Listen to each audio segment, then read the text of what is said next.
So that's record, and we're going, right? Yeah, looks like we're on. Okay. Well, thanks loads for your time, Sam. Excuse the technical hitches this morning. No problem. Okay, I got a couple of questions I wrote, so just I'm sure it'll get organic and just flow in them in, but just a sort of a thought through question to begin, if that's okay. Sam, you've had your children taken from you, abducted from you by the British legal system without any incriminating evidence. A secret court without a jury has gagged you from divulging the facts surrounding the judicial abuses you've endured. And not only that, you haven't been in the company of your young sons since 2017. How tough has it been emotionally for you, as you're clearly a woman of amazing fortitude and resilience? Well, it has been indescribably tough because it's your worst nightmare. I mean, you know yourself. It's to be without your children, your precious children, who you brought into the world, and you looked after and you cherished, and they belong to you, they're yours, and then all of a sudden to be treated like, I obviously was trying to protect them by going to the authorities. And yeah, how I cope is I just have to, yeah, I mean, it just knocks you off your feet. It changes you forever, but you just have to, I've had to find ways to cope, because otherwise I'm no use to anyone, and my reality as an adult, I have some understanding as to what's happened, but children don't have an understanding why this has happened. All of a sudden their world has been turned upside down. So I have to keep going because of my sons, because I have to be strong and healthy, because this stuff could make you go under, as you probably know, and you could quite easily turn to alcohol or whatever to cope with it. But I haven't gone down that road. I've just, I mean, I have a faith in God, and that keeps my faith going. And I have I know that I'm going to get justice one day. I don't know when that's going to be, but I just have to keep going. And what does help me is continually trying to expose the family court justice system. I want to get my sons back. I want somebody to come forward and corroborate what the boys have said.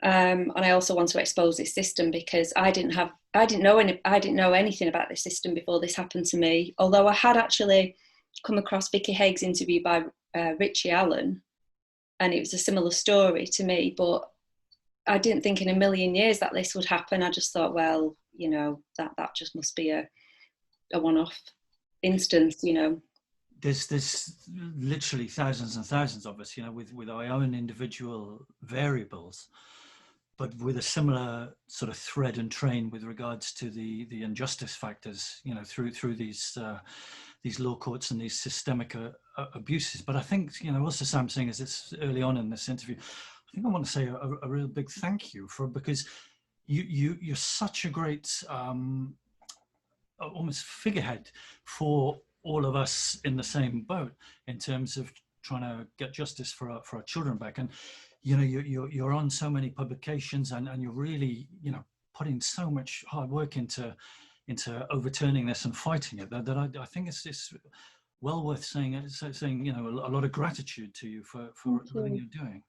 Thank you so much. That's so lovely to hear. It's and I think because it did get in the news because I ran with the boys. Otherwise, people wouldn't have heard of me, and I would have had to have built up something anyway. But that has helped, bring it into the public domain almost.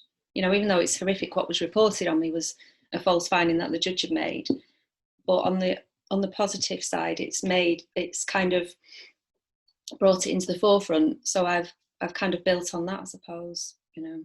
Completely, and you look at how it works, and this is pretty uniform for most of us, is that there's a silencing injunction, a gagging order put onto us, so we're not permitted to talk about these abuses that we've all been subjected to. Yeah. Plus, it's a secret court, so you look at the characteristics of psychopathy and you find that concealment is pretty much top of the pile. And it's really concealed what's going on. Media too, you rarely see anything in the media about this enormous scandal that's going on about being, from your case specifically, I think I'm right in saying they were physically taken out of your arms. Yeah, well, yeah, they were.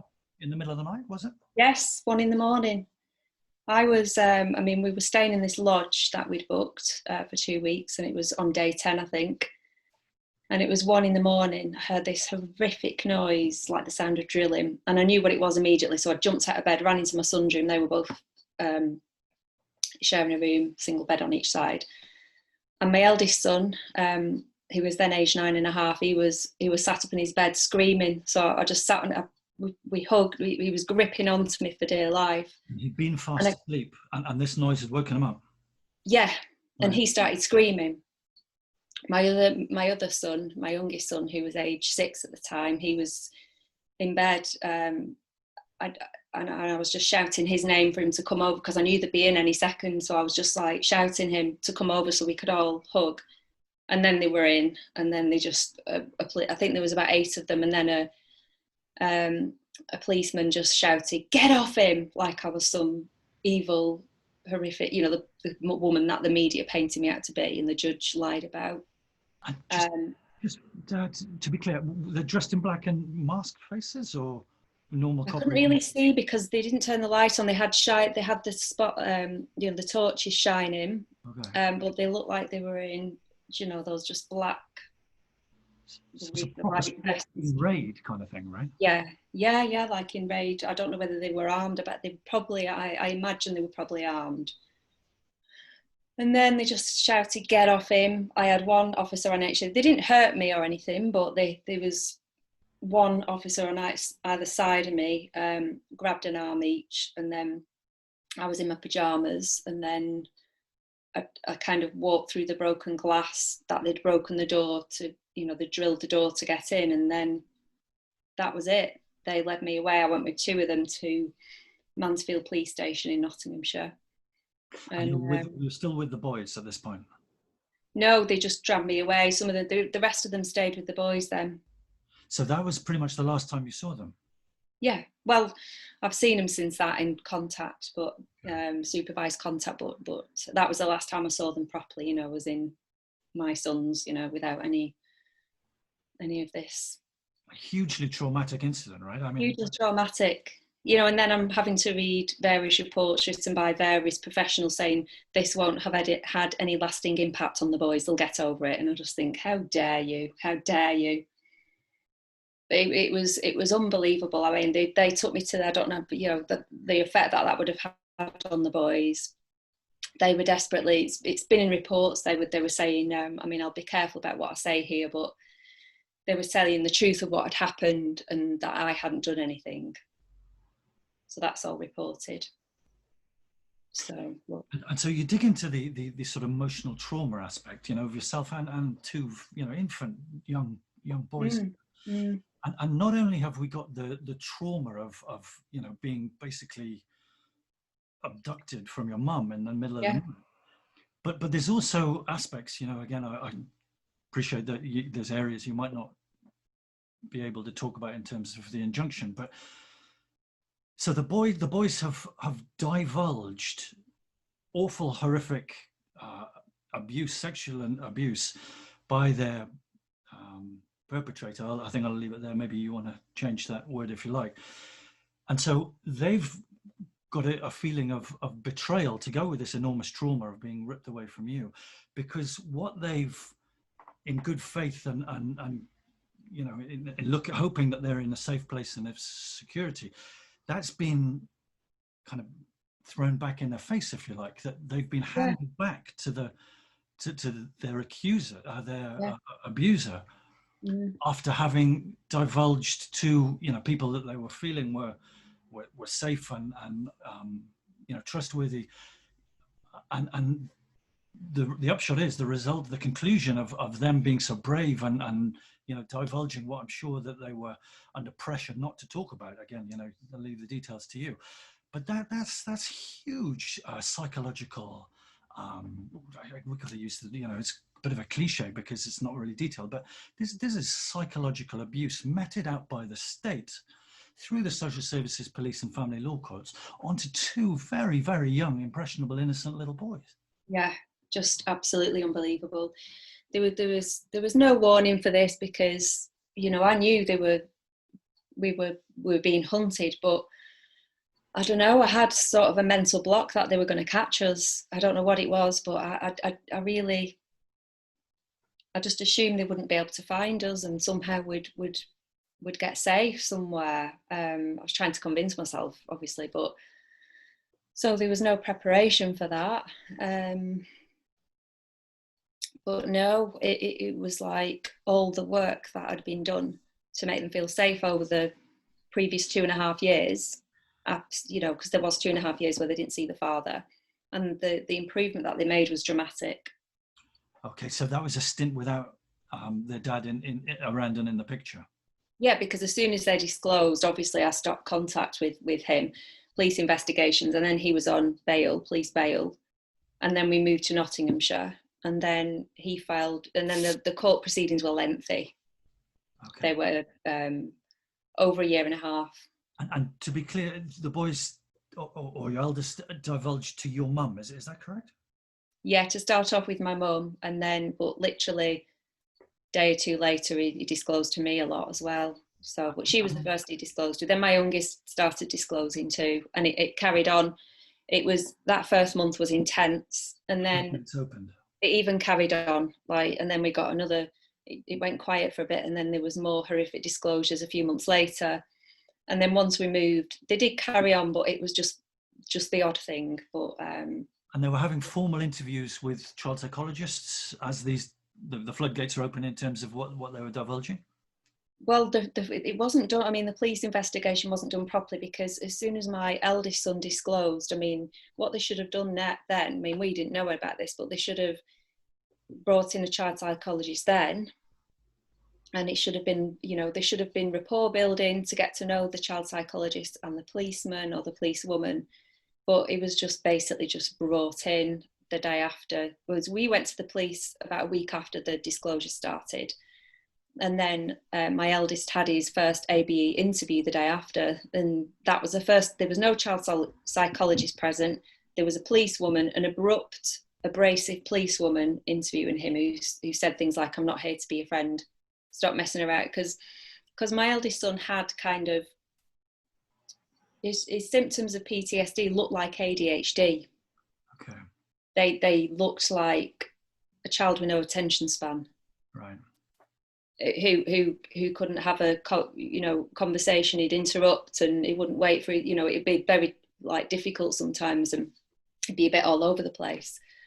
That changed, but so you can imagine a little boy with PTSD being just told to sit still, and we have younger children, and you come on, tell us what happened, and that's how he was interviewed by this policewoman.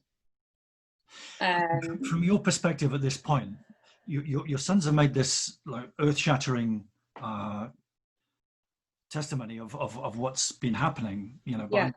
and I believe I'm right in thinking that you've been concerned about them in terms of their health, and you've been trying different ways to help them out, but then everything bombshell drops, and you become aware that everything clicks into place, that this awful abuse has been happening. Yes. and then you've reported to the authorities. So are you feeling a little more sort of calm in yourself that that's concluded now, that's over, it won't be happening again because the authorities are now involved, and you have a sense you just assume that they're somehow protected, even if I just did think it would go to court. I didn't know. I just didn't know about the system. I had no experience with it. Growing up, having a good upbringing myself, I've never come across child abuse before, or had any friends that I never came across this personally. So I just assumed they would just look after, just believe them and do a good job of investigating, but there were so many flaws because, you know, my eldest son, he described being injected, and so bearing in mind his first interview was on the 10th of December, and then on the 22nd of December he started talking about injections. Daddy, you do little injections, and he put poison in me. And at first I was just puzzled. I just didn't understand. And then a few days later of these disclosures, he said the same thing to me, and then he said the same thing to Mum and my sister. And then we began to think, has he been drugged? Has he drugged them? And he described feeling sick and stuff. And so then when I told the police, and he told the police on the New Year's Eve of that year, 2014, she said, well, we'll get the doctor to do it at the Sexual Health Referral Centre, Sexual Assault Referral Centre. Because they'd not even been checked to this point, and it had already, so you've missed the boat then. In terms of physically checked? Yeah, because you're meant to go within 2 weeks, but we didn't know any of this. You're meant to go before the body heals. It's 2 weeks apparently. Then you've missed it. So it had been 5 or 6 weeks at this point. So, and my youngest son refused to have his pants taken off, so he was never checked. So the eldest one, so they took the hair samples at that appointment. Right. So, I mean, you've probably heard me talking about that. This is the big thing. This is the almost like this is the undeniable evidence. Your son's disclosed abuse, and then you know the hair samples contain date rape drugs. So you don't, you know. But at this point, the police didn't even test the boy's hair.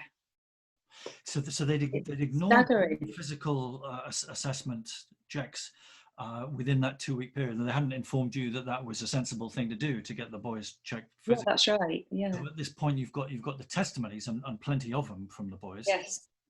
But not a physical assessment, an anatomical assessment.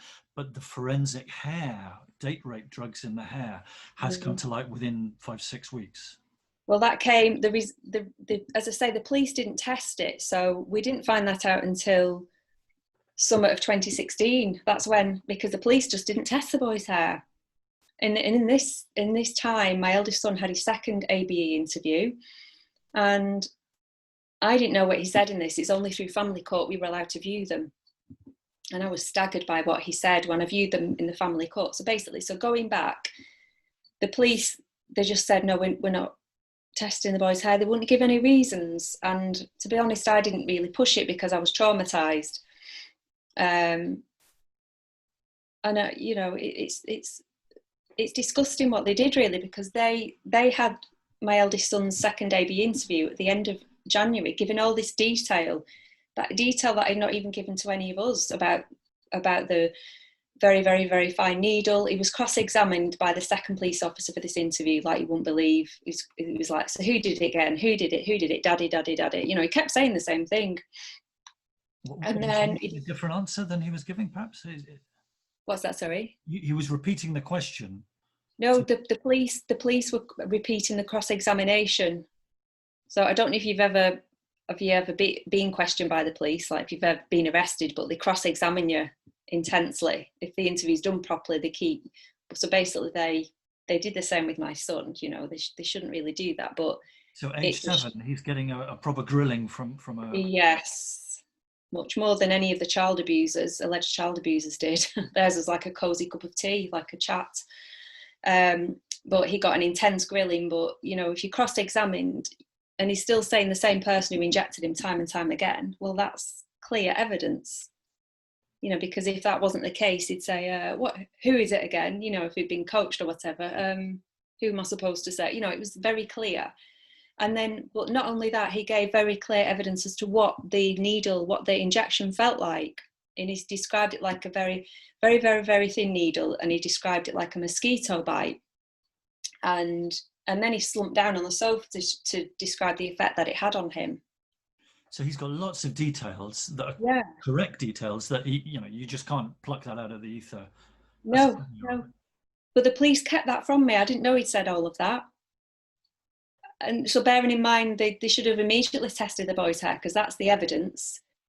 But instead, I mean, I've even seen evidence of lies. It's there on paper. I've seen it since we've had police disclosure. I've got full police disclosure.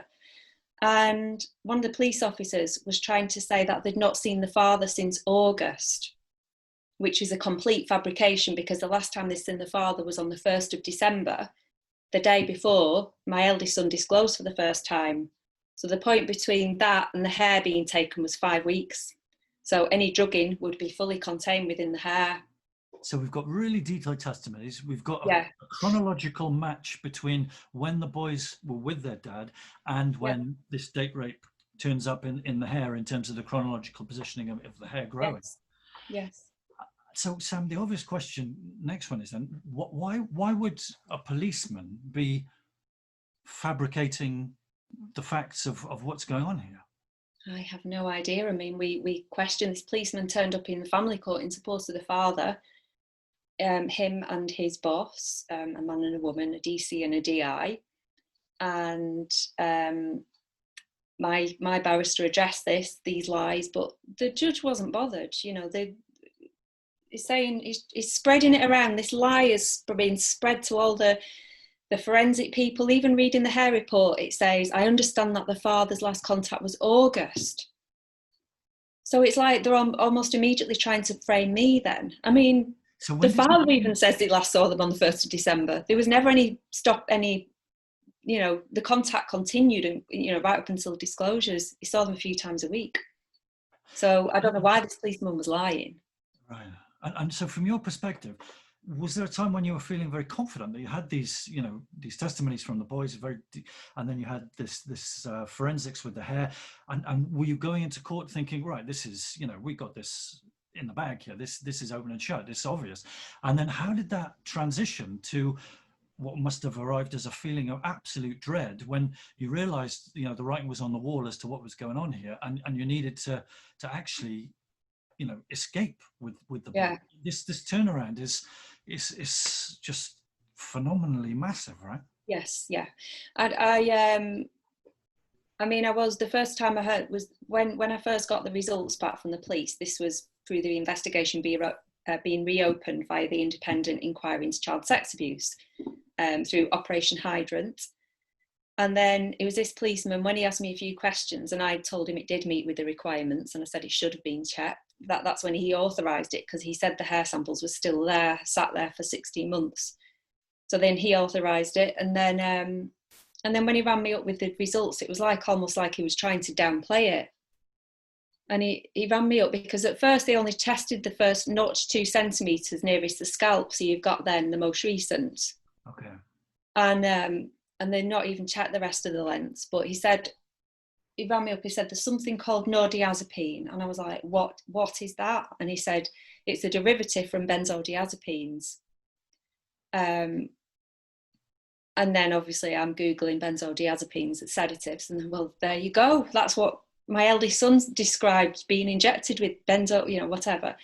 So then, and he was trying to say, oh, but it can be artificially, from contaminated worktops. I said, what do you mean contaminated worktops? And he said, well, it doesn't mean to say that they've been drugged. They could have just picked it up, environmental exposure, you know, like I was like, well, none of us take those. I said, I've never had any prescription drugs in my life. To an intensity where it grows through the hair. I mean, that's just bonkers, isn't it? It's just, well, so that, and then they authorised the rest of it. And then this is when it came up with these other types of drugs, zolpidem, which is known as a Z drug, date rape drug of choice, I believe it is. And perpetrators use this drug because it's difficult to detect, and it cannot be detected through blood and urine tests. After 24 hours, it cannot be detected, and it's very difficult to be detected in hair unless there's repeated use. So again, if I'd have done it, why would I have picked a drug that would be difficult to detect? So then this other drug came up, and then this other drug called temazepam. So, and then he said this nordiazepine can only be bought in America, or it can be a breakdown of benzodiazepines. So anyway, yes, you're right. At that point, I thought, well, at least we've got evidence against the father. So I took this evidence into court, and then the judge kind of said, well, how much was in there? And then my barrister said, oh, just small quantities. But you'd only need small quantities, wouldn't you, for children? They're not even meant to have adult prescription only intense anxiety and sleeping. You'd only need they were little, just quite slim boys, aged 3 and 7. It's so. And then so the family court, well, I ordered us all to get our hair checked 2.5 years later. Well, I knew that was a big waste of time. I thought, well, none of us are going to have it in, obviously. So why do this? And obviously, the father's trying to deflect and say, oh, it's them. Let's get everyone's hair checked, knowing that that's not the case. So everyone had their hair checked. Obviously, we all came back negative. And obviously, at that point, I'm thinking he's obviously not admitting to it. And the police said to me, he said something, this policeman who'd authorised it, he said, I know what some of these family court judges are like, they might blame you. And I actually laughed because I thought, why would they blame me? That's ridiculous. And I still didn't think that would happen. Do you feel like he was prepping you? He might have been. He may have been. And I know my barrister at the time was trying to almost get me to stop the allegations of abuse. And he was like, I'll never forget how he looked at me one day saying, he said, they might give custody to your ex-husband, or they might give you shared custody. And I thought, well, I'll be able to protect my children. That's not going to happen. There are professionals in the sphere who are anticipating a massive injustice coming your way with regards to you losing custody of your 2 boys and then being handed back to the guy who you've got, lots of clear evidence who's been, sexually abusing as the sole custody receiver of these boys following these court hearings. I mean, the madness, how do you describe that sort of inversion of justice? Well, that exactly, inversion of justice. It's just everything is inverted. And you just think they'd look at all our body language. They look at the boys' body language, they'll look at the perpetrator's body language, because there wasn't just the father, there was others involved as well who had been arrested. And there's evidence for this too, for other parties. Testimonies, yeah. But only 2 were arrested, 2 were cautioned, 2 were arrested. And he was arrested as well, my ex. But released. Yeah, he was never charged or anything. But I mean, these people, they're just, I mean, one of them, he ended up interviewing the policeman. He was switching the questions. It was really chilling to watch. It reminded me, I don't know if you've ever watched any of Ted Bundy's kind of documentary about him, because he was very charming, Ted Bundy, and he'd quite often, he'd throw people off course because he'd end up engaging, smiling, draw you in, and then you'd forget you were communicating with a serial killer and rapist. In the courtroom?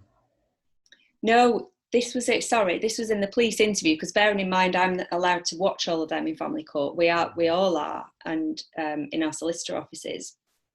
And it was just how one of the men ended up almost like asking the policeman, who wasn't that intelligent, to be honest, and he ended up kind of interviewing him.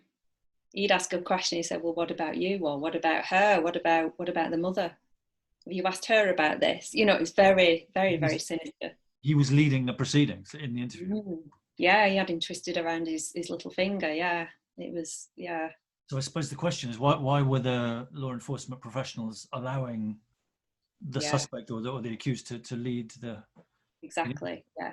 Not my ex. My ex he used he used his usual deflection tactics, as you'll see on Campbell shit on Twitter. That's him.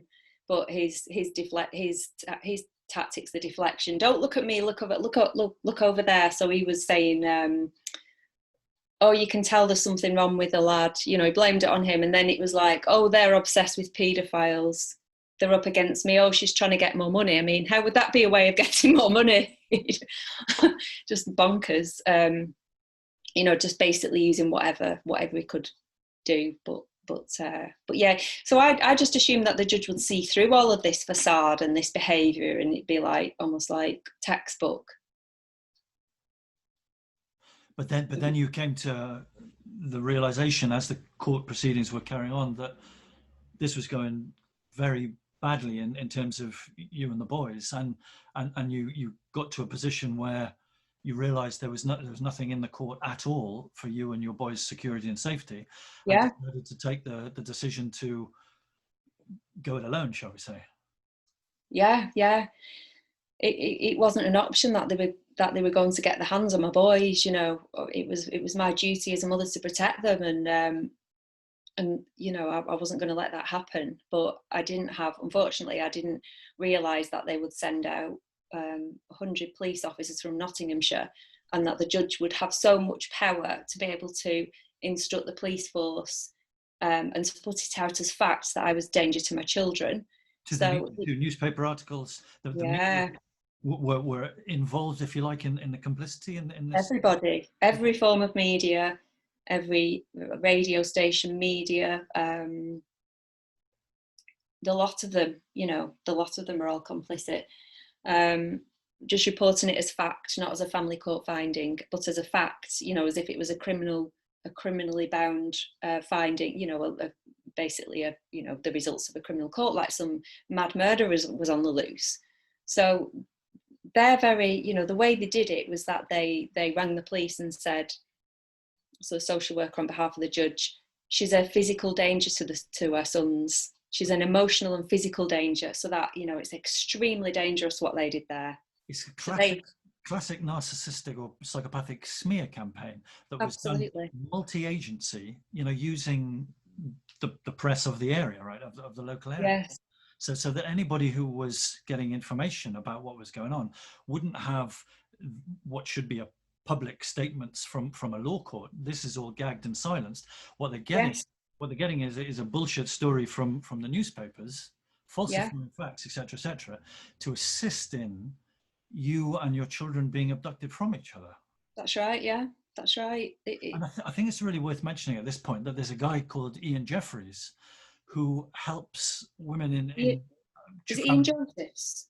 Ian Josephs, beg your pardon. Ian Josephs, yeah. Ian Josephs, and he's based in France, I think. Is it? Yes, yeah, Monaco, yeah. And he's regularly, many calls a week, he says, in order to help families, mums and children in your position that you were in at that time, escape British systemic abuses of this sort. Yeah, I wish I'd have contacted him before all this happened. Right. So, as you know, most people are. As I always do. I have full 100% faith that the British authority. You know, we live in Great Britain, and the authorities are going to be just and good and true and noble and blah blah blah blah blah. And then you get into these law courts, and you know, within a short space of time, you're beginning to realise that in fact you're in, you know, den of vipers who have absolutely no care or empathy whatsoever. No. The bond of a family and a parent and a child. Phenomenal. I know. I've never before, I mean, apart from obviously when my sons disclosed, that's when I realised that that pure evil existed. And you can imagine from somebody who was quite naive to all of this, it was like a massive awakening for me.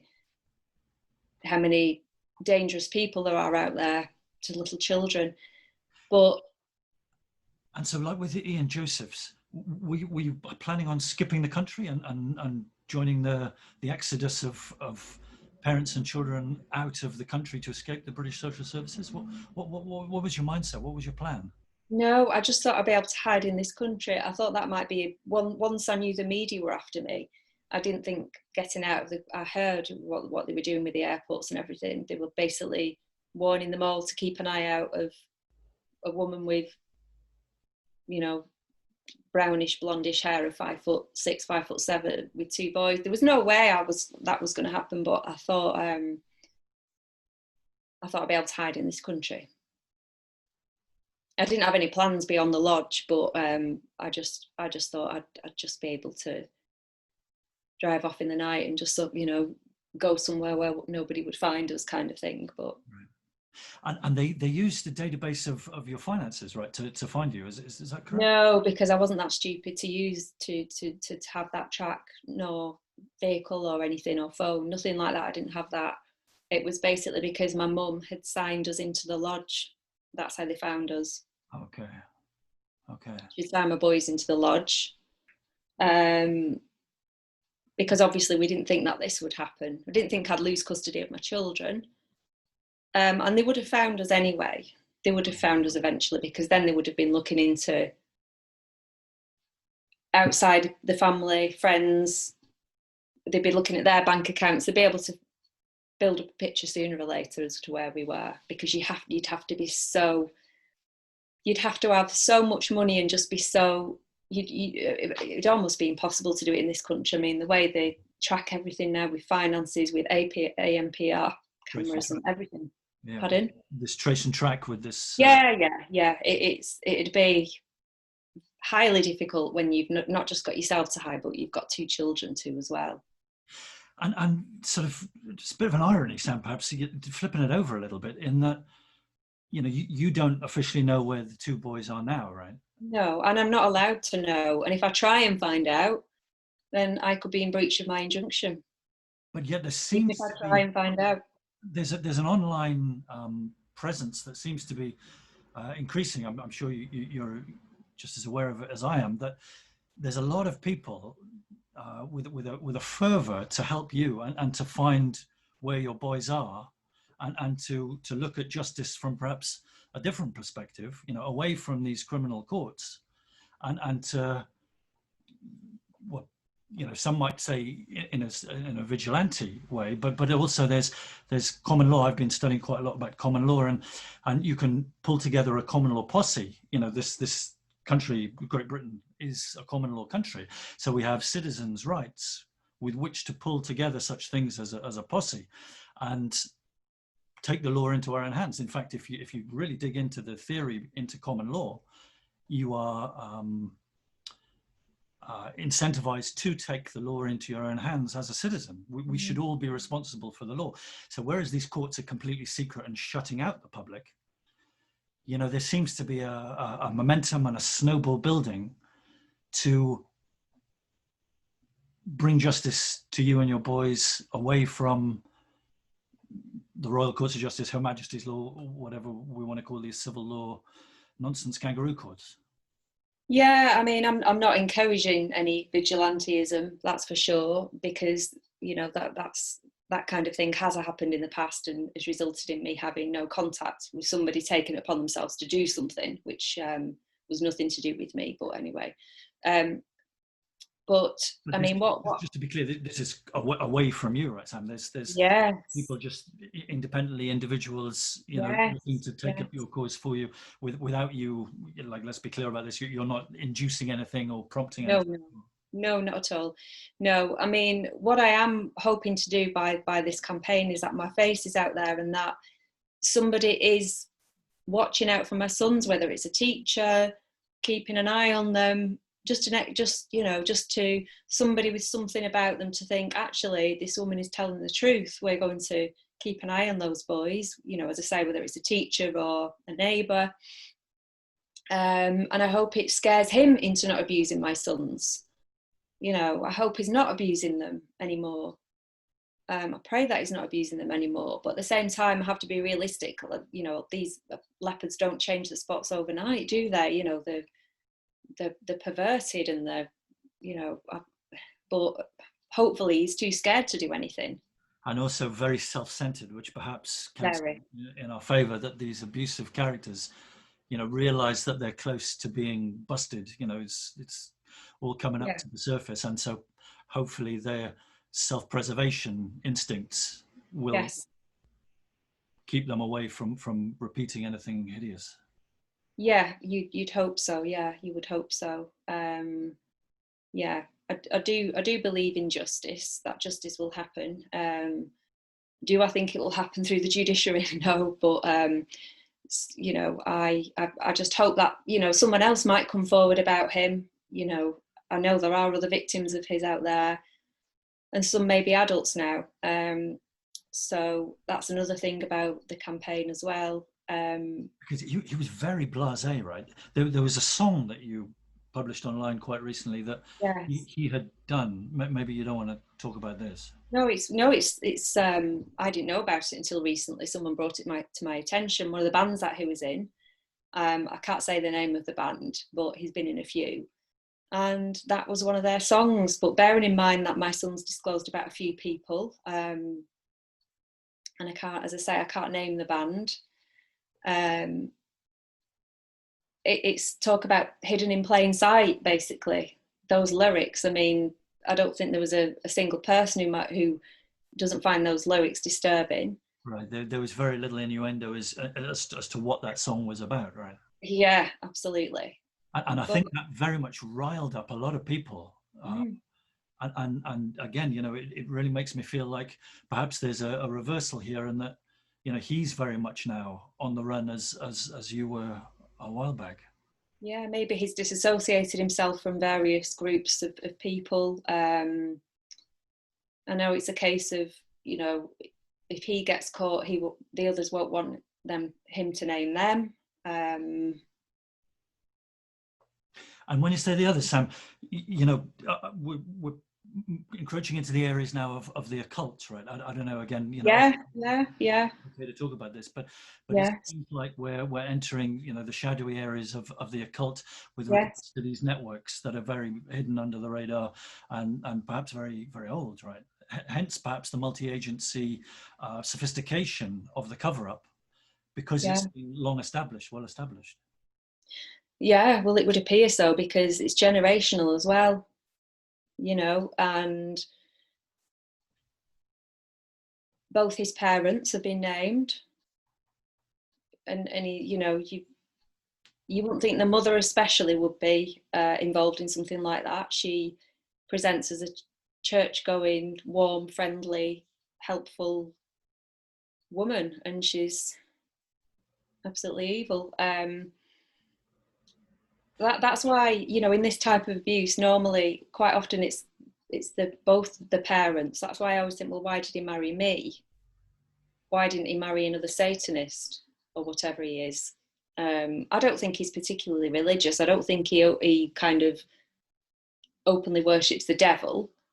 I think he's atheist, but I think he practices satanic ritual abuse as a belief system almost. I often I wonder. don't know for sure, but that's my thought on it anyway. I don't think he's a religious Satanist, but I think he definitely practices ritual abuse. Right. And there seems to be, doing a bit of research over the years as I have, quite a close crossover between the networks of paedophilia and the networks of these occult, perhaps Satanism, right? Yeah, I think whenever there's anything organised involving a lot of people, the Satanism comes in because, and that's when it becomes absolutely, absolutely excruciatingly horrific for the victims because it's not, as if sex abuse as if sex abuse isn't bad enough as it is on its own. That is absolutely horrific. But when you've got on top of that, you've got mind control, you've got torture, you've got near drowning. That's a common practice. Intense trauma Intense to trauma. almost encapsulate the cognitive experiences and set them aside from the rest of the personality, so that there's Yeah, a splitting. What do they call it? yeah. Dissociative Dissociative identity. identity disorder. And so I've even heard that there's manuscripts handed out to these networks so that they understand very clearly how to get away with these crimes by Yeah, this mind control strategy and process. yeah. I And can imagine there is. Yeah, it's fair to assume, I think, Sam, that because of the injustice with which you faced, the professionals involved, the multi-agency professionals involved in what's happened to you in terms of the crimes against you and your boys, it's not a big jump to arrive at the assumption or the conclusion that these characters are involved in these networks, whether it's a pedophilia network or a satanic occult network. We don't know the details of these networks, but because of the collusion and the sophistication, personally, I think it's a fair enough arrival conclusion to arrive at, that these characters, the judge is getting quite a lot of publicity who from your case online, I noticed Judge Lee, is it Lea? Yeah, Judge Jeremy Lee. You know, from a professional perspective, why would he be committing professional suicide by making these insanely, you know, bizarre judgments, hammering an innocent family like they are and Yeah, handing custody to, you know, the guy who's been accused of these horrific crimes? From a professional perspective, it makes absolutely no sense whatsoever that what this judge is up to. So then the obvious next step in terms of reasoning is, well, therefore he's likely to be involved in some of these networks and could be. I mean, what we do know about Judge Lee for fact is that he directed an adoption agency called Faith in Families between 2009 2012. That used to be called the Catholic Children's Society, and then it later changed to Faith in Families. So they were basically stealing children off families in the family court to adopt them out. And one of their workers there, who used to be a social worker, who then worked for Faith in Families, Andris Loggins. So bearing in mind he was employed there at the same time Judge Lee was a director. Well, he later got convicted of being a serial paedophile. He was convicted in 2016 and sentenced for, I think, 20 years. And that was for crimes committed at Beechwood Care Home in the 80s. You know, like where Melanie Shaw went, people like that. So he was convicted of brutal sexual abuse and physical abuse, I think. So Judge Jeremy Lee did a fun run in 2011, a half marathon, to raise money for Faith in Families. And one of his sponsors for that fun run was Andris Loggins, because it's on his GoFundMe, it's all on the internet. I don't know if he's taken it down now, but it was. So that in itself, you know, he's chummy with a prolific paedophile. You know, this man was already on the radar before that. Many have made complaints about him. You know, potential adoptee parents were complaining about his conduct. Children were complaining about his conduct, saying they didn't want to be alone with him. And this is Judge Jeremy Lee. He employed him. A magistrate judge, or even higher than that? What, Judge Lee? So family law court judge, of course. Yeah, well, he's higher. He's a circuit judge, Judge Lee. He's a circuit judge. He's not. So there's what's the kind of judge below called? It's not a magistrate. It's your normal judge at a family court. I can't remember what it's called, but yeah, Judge Lee was a circuit judge. So he's quite high up because we transferred to a circuit judge quite early on in the case. So, you know, I hope it doesn't sound too flippant, but the foxes are in charge of the hen house, right? Yeah, exactly. I think he knew exactly what he was doing. And it's not a case of, say, if they couldn't prove the sexual abuse, which they could. I mean, let's face it, you've got the hair tech, you've got the date rape drugs, that says it all. That should say enough on a balance of probabilities. Personally, the song lyrics for me tell me everything I need to know. I personally don't need, in terms of my sense of justice and truth, that song and that lyrics. It was absolutely clear what that guy's about, right? Oh yeah, exactly. But if I'd have known about that when I was in family court, that song, and if I'd have taken that as evidence, they probably would have used that. Well, they would have used that against me. Maybe they would have even found that I made the song. That's how bizarre that the family court are. They'd probably say you did that.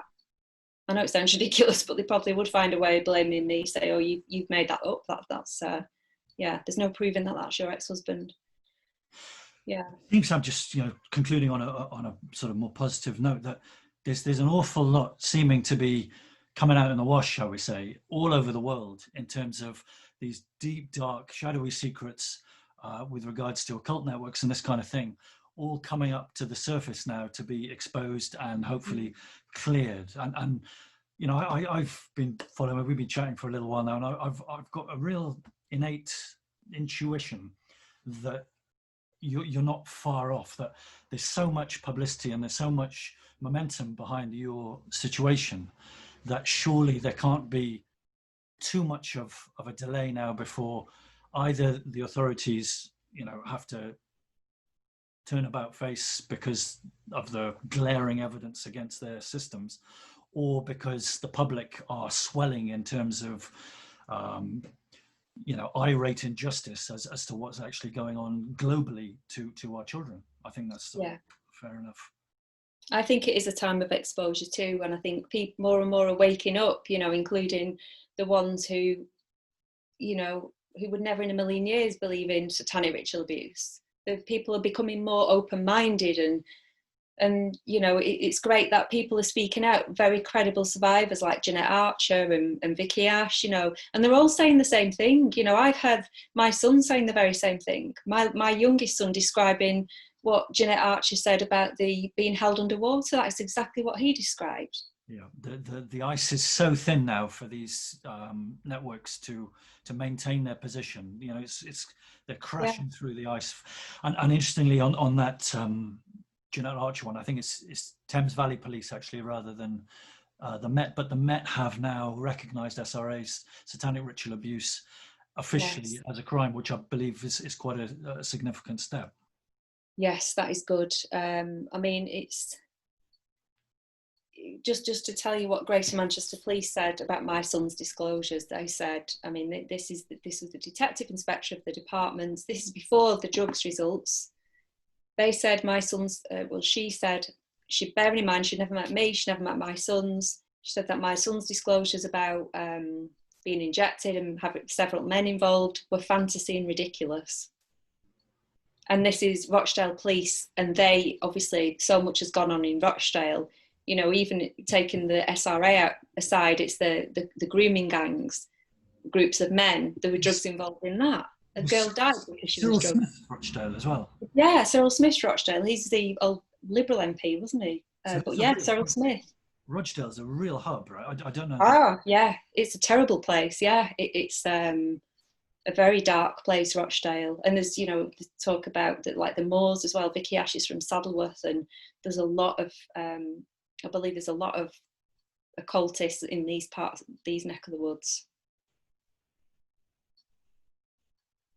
And you can attach it to all sorts of other reports that have gone on.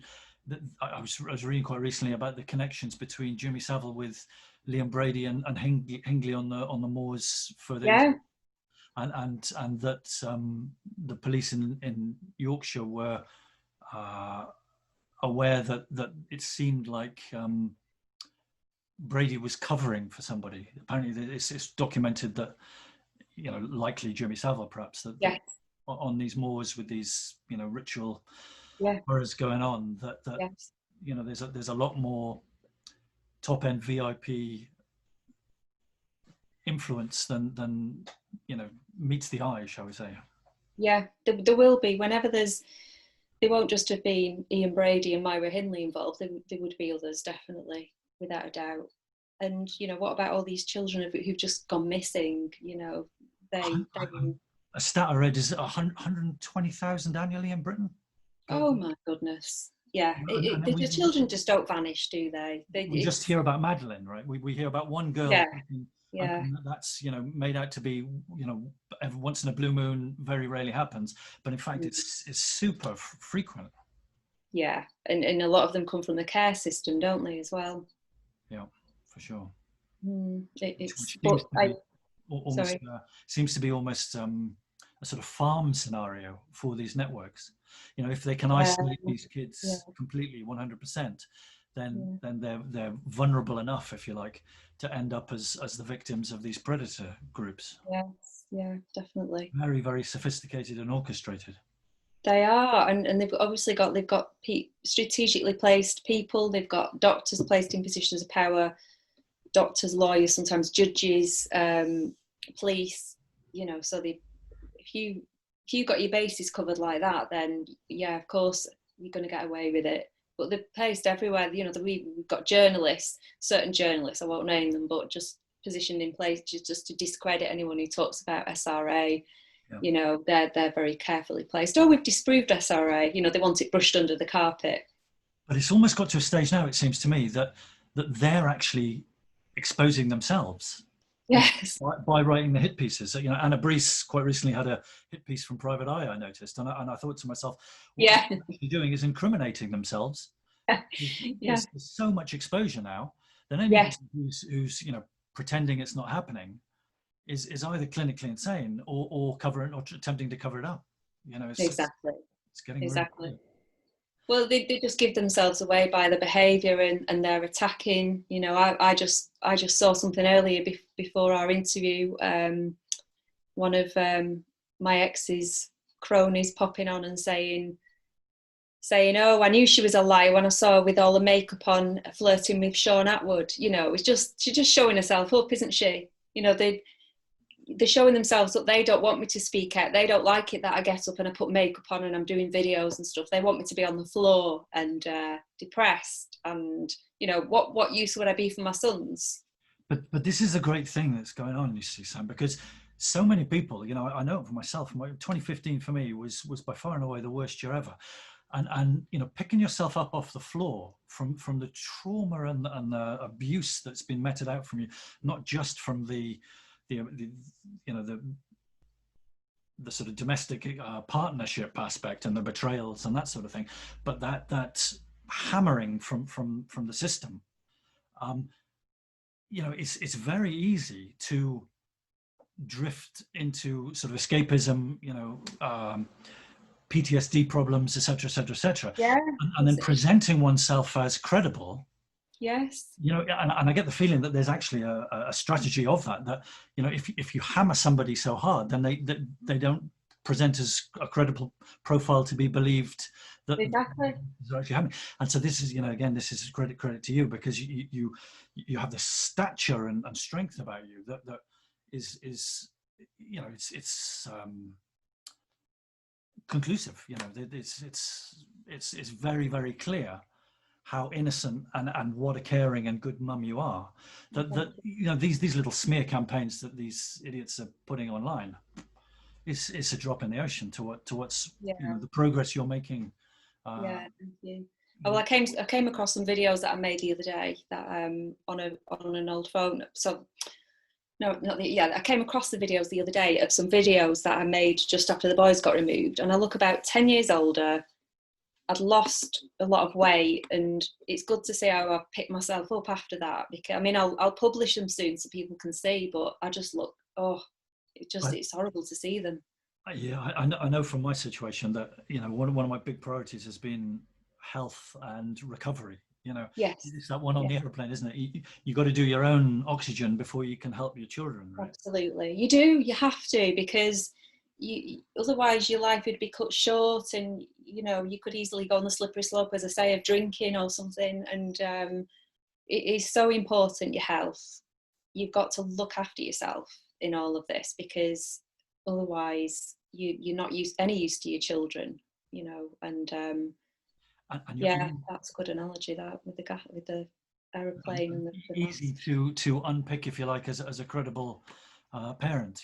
Yes. Oh yeah. You get the writing on the wall, don't you? You appreciate that you really have to watch your step, because any false move, they're gonna hammer you, whether that's the legal services or the social services. I don't know if you had much to do with CAFCAS. I had an awful time with CAFCAS, but Yeah. the the in-laws themselves, or the outlaws. So getting into a position where you, from a post-traumatic stress perspective, what you might call hyperarousal, where your frustrations start flying, or the sorrow starts. From a male perspective, it's interesting that the times I've expressed sorrow have been the times, most of all, that have unnerved people from a male perspective. I think it's very uncomfortable for people to see a man, in sorrow. Actually, much more familiar to see an angry man than a Yes. man. Yeah. But Yeah, that's right. They've seen it all from me. They've seen angry, swearing. I don't swear, and they've seen some. I used to swear more, but they've seen all sides of me, getting angry, swearing, and crying. Yeah, but they bring out the worst in you. These professionals. They're not human, are they? Some of them. Let's face it, blooming out. They're just not human. the analogy I've been using is, you watch a David Attenborough nature show, and you see what happens if you take the cubs off a bear or a wolf, or you see the results of what happens when someone gets their children robbed from them. And Yeah. we're as part of this planet as any other species, and Yeah. the insult and the fury of having your children taken away from you with zero evidence or any justification. It's massive credit to get to where we've both got to, I think. Yeah, exactly. You have to just suppress those feelings, don't you? And those what runs through in your mind, you just have to cut it dead, don't you? Because I'm sure you've had various thoughts running through your mind as well, and you just can't entertain them, can you? I wrote it down, actually. Someone said, if you're feeling those frustrations, write them down. And oh my God, it was Yeah. to write Yeah. down how I really felt. Well, then burn them after so no one can find them and use them as evidence. Be careful. I wouldn't want to do that. Yeah, for sure. Oh yeah. But you do that's another thing. I think you have to have a sense of humour, don't you? Because you just have to keep that, and just laugh at things. That helps. It's like laughter's the best medicine, they say, don't they? You just have to keep that. That keeps me going as well. And just the simple things, like we've got some cats, and it's just, that's comforting as well, having the cats around, and just being able to break state, whatever it is. I have a good knack of being able to distract, but in a positive way, just of snap myself out of things and just focus on something. Or break state, was that your break phrase? state, yeah. Yeah, I like it. I had one. I still use one. Neutral gear. Car gears. So Yeah. if you're in an emotional gear, come back to neutral. And Yes. and similarly with that one, living in the now moment. That Yes. the past might have triggers and traumas. The Yeah. future is anxiety filled triggers and traumas. Yeah. Chronologically, maintain. That's it. That's all we can go off, just this moment. And I think, and if you're being productive, if you're working towards, if you've got, the end goal for me is to get my boys home, and I think that the only way that that's going to happen is if the father is behind bars. Let's face it. I think realistically that's the only way that that's going to happen. It's been fascinating seeing the dialogue online on Twitter. He seems to still be attempting to charm his way out of this. I feel that there's so much evidence against him, and he seems to be playing this sort of cheery, charming, innocence that he's hoping perhaps that we're not going to remember the details that we know about what's been going on. Yeah, that's just again the case of don't look at me, look at her, and just, that's why I did that video the other day, released that video yesterday about him, and when I did it, it was quite extraordinary, because I blocked him obviously, and I don't go through his account, but just to go through, I thought, well, let's see how long it takes me to scroll down fast of a week of his activities, and it took, I think, 8 minutes of scrolling fast, and it was all about me. So I think it's a reflection of him being scared. I don't think he thought I'd do all of this. I think he chose me at the time. I mean, we got together, it was a long time ago, it was about, I think, 2003. I think he chose me because he thought I'd be able to pull the wool over my eyes, which he did for years, let's face it, but I've changed a lot since that naive person who was just let's just focus on the positive. I've changed a lot since then. And I don't think he thought I'd have all of this in me. I think he still saw the person that he could control with fear, because I was scared at that time. I'm not scared now, but he controlled me he ruled over me with fear. And that particularly came into effect after I'd broken up. It was just kind of towards the end and then after. And yeah, I felt almost like I couldn't do anything because I was too scared, and I never, that kept me from looking at what was going on. You know, I was almost like, you know, like taking, for example, if he'd pick the boys up and I'd say, oh, what are you doing today? And he'd be, I don't have to tell you what we're doing today, and I shouldn't have to tell you. Well, it was obviously a cover up at that time because he was up to no good. And using intimidation to sort of keep you at bay, if you like, from what he was up Yeah, using intimidation, and he'd flip it quite often as well. Because when my oldest boy was struggling at school because he was being abused, obviously unbeknownst to me at the time, he struggled in school greatly, concentration. They didn't know what to do with him, etc., etc. So they gave the Senko gave me various activities to do with him to help him learn his words. This was when he was 4, and then he'd kind of retain them for a bit, and then he'd forget, and it was just like, well, what's causing this? And I remember him saying, "You are rubbish. You're just rubbish. You this, you know, like." And then I was thinking, am I rubbish? Is it all my fault? Am I not? You know, and that's classic. They just get you to look at yourself at all. So you're not then focusing on, why is my child behaving like this? What's he doing? You're then like, oh, is it me? And that's what he did. That's the tactic that he used, and that's what he's still doing now. Right, and so that's the tactic on you, the caring, loving and available, which is a children's human right, you know, availability to a loving and available parent. But the other side is he's also intimidating your sons, telling them what will happen if they divulge the secret. He said, if you tell anyone, you'll never see mummy again. Right. My eldest, that was the worst thing for him. That's what he said more than anything, more than the other disclosures. But are you still going to stay here, mummy? Because daddy said, you know, we'd never see you again if you said anything. We'll never see mummy again. And then he said, and grandma used to say, if you tell anyone, you'll never see your whole family again and your pets.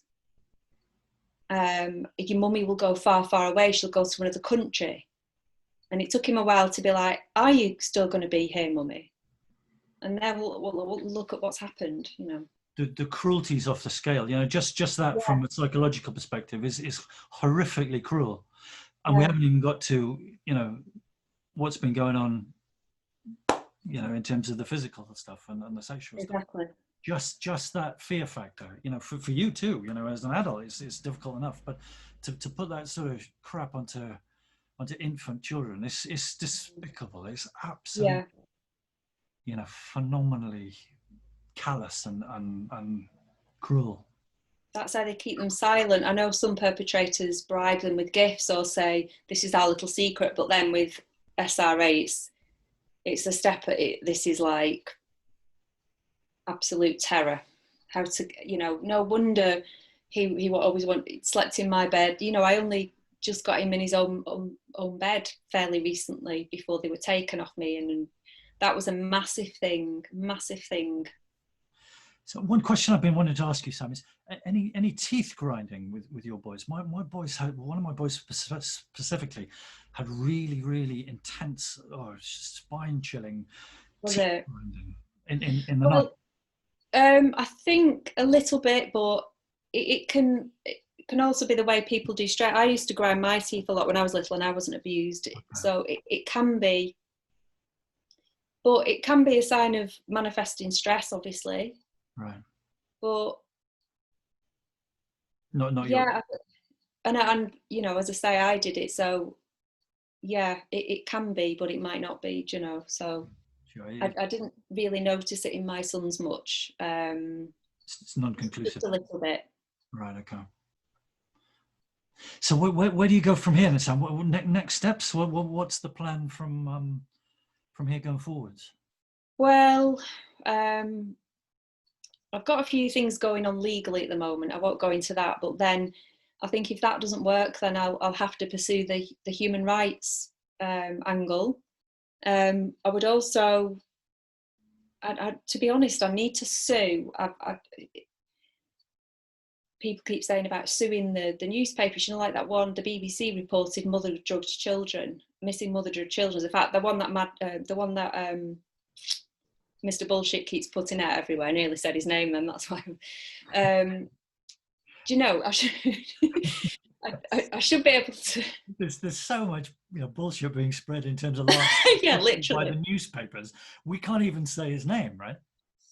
No, exactly. It's out there. It's out there. He's out there But with your two boys, with all these yeah, crimes they're out there. against him, and we have to protect his blinking security. It makes I me know, uncomfortable. ridiculous, ridiculous. But he's easy to But find on Twitter if anybody wants to know. yeah, but I should be able to sue these newspapers, shouldn't I? Really? So that might be an option.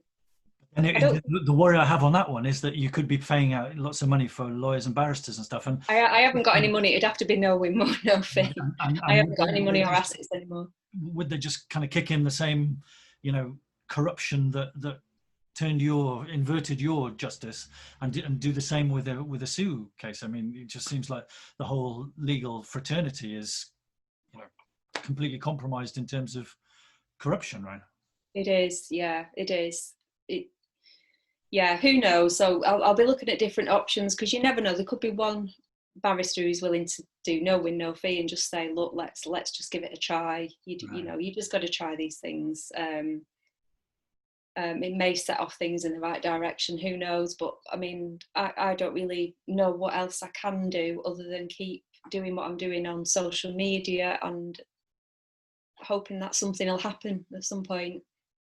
Yeah, no, I feel like it's exciting the way people are engaging. There seems like there's a lot of people who really, taken to heart your situation, and I Yeah, feel really strongly that these authorities have got to crack. They can't yeah, maintain this level of exposure publicly as come. The mainstream media is doing its best to log it down, it seems, but there's so much other media these days that is doing there is. Thank goodness for that. Thank goodness for social media, right? Because we just, well, what would we do, without that? powerful Um, stuff. yeah, exactly. So that's all we can do at the moment. So yeah, are you gagged as well? Did you say, Owen? Uh, well, I think officially I would say yes to that question, but because I've dropped out completely of family law, I wrote a open letter to family law saying I was in contempt of court and quite proud to be contempt of court because of Yeah, the injustice that I was facing. yeah, So I basically wiped my hands of the whole nonsense, yeah. and I've gone 100% into common law, to the Yes. extent where I've severed my status as a subject of the crown, and Good. Yeah, yeah, I've, I've signed a form to say I'm a common law citizen rather than. So yeah. Good, good I'm for you.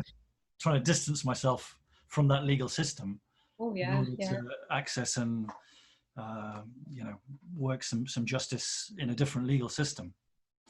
yeah. I think people have come to me about common law over the years, but I think it must have taken you a while to learn about it, mustn't it? Is it taking you quite some time to get to grips with it? Well, when you get into it, it's pretty common sense. Like you can chat. I was a teacher for best part of 15 years, and you chat with young kids, and they understand fairness at a very early age. Mm, They tell you what's fair yeah, and what's not fair. As early as anything. And so common law is just basically a grown-up version of that, whereby you know the public's the jurisdiction, the public is very much invited to be involved in law. So mm, testimonies and witness statements are completely available for the public to look mm, at and deduce themselves. And it's all about the jury. The judge is just there to help the jury mm, come to the decision. So rather yeah, than have this no jury all judge situation that we've had, that lack of corruption through one easily corruptible person is gone, and it can be more than 12. The 12 members of the jury would be deliberating about what the conclusions are. And so when you've got secret courts, no jury, one eminently corruptible judge, and lots of money, justice is very expensive, as anybody yeah. who's been Mhm. involved in the legal system in this country will tell you. All those things are dispensed with, so that actual justice and natural law is the only focus of the forum, Yeah, which is yeah, quite a difference, really. It's an yeah. inversion to what It we get. it is, yeah. I just feel like it's my duty as well to try and inform people, as many people as possible, about the family court. You know, just be careful. You Yeah. know, even as a relatively what's the word, stable, well, not a relatively stable couple who have decided to go their separate ways, for example, but there's no other problems apart from that. I would say keep away from, you know, because they could even potentially take their children at some point as a couple, you know, and nobody is safe from these predators, basically. Yeah. Predatory is the word. Yeah. Completely predatory. And the money situation, I think, really needs to mention too before we close. You know, that I've been reading that it's the most profitable area of law, family law, and what we get is these children becoming commodities. Mm. You know, they're in inverted commas sourced by social services, who Yes. bring in with a pre-crime, which is a crime that might happen in the future but hasn't happened, potential emotional risk.